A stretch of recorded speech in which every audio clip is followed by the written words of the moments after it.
பூ வச்ச கதம்னா மாதிரி இருப்ப, சிரிச்ச சிநேகா மாதிரி இருக்கிற, இந்த மாதிரியான சொற்கள்லாம் இயல்பாக வரும்.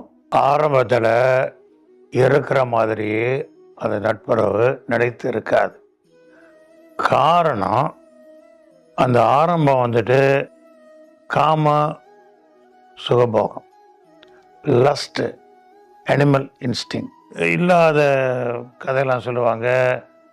உன்ன மாதிரி ஒரு அழகு நான் பார்க்கல, பூ வச்ச கதம்னா மாதிரி இருப்ப, சிரிச்ச சிநேகா மாதிரி இருக்கிற, இந்த மாதிரியான சொற்கள்லாம் இயல்பாக வரும் அவங்கள அடையிறதுக்கு. அடைஞ்சிட்ட பிறகு தென் அலட்சியமாக போயிடும். ஆரம்பத்தில் காமிச்ச அந்த டென்ஷன் அந்த அதெல்லாம் வந்து நிச்சயமாக குறைய தான் செய்யும்.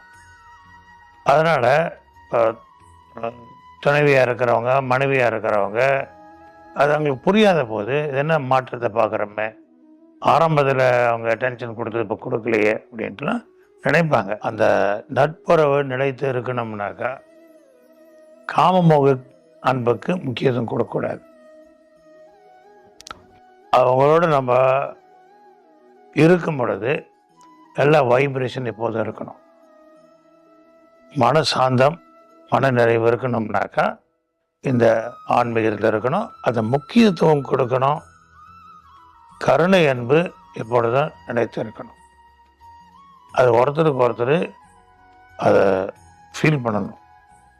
பரஸ்பர நட்புறவுன்றது இரு தரப்பினரில் அதை உணரணும். ஒருத்தர்கிட்டேருந்து வந்தாக்கா முடியாது. அப்போ அந்த நட்புறவு நல்ல மாதிரி நிலைத்து இருக்கும். ஒருத்தருக்கு ஒருத்தர் ஆதரவு கொடுத்து என்னென்ன முறையை செய்யணுமோ செய்வோம்.